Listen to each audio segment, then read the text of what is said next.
Assalamu alaikum. In this video, how to import image in Photoshop without losing quality.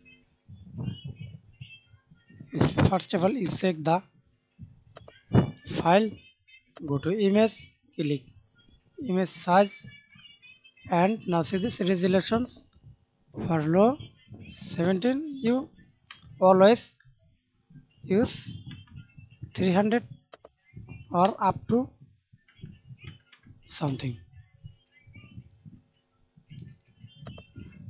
Then go to file, open, and import image.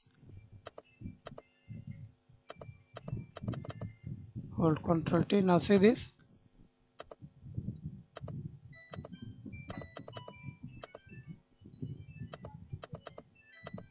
Now we can see this import image without losing quality.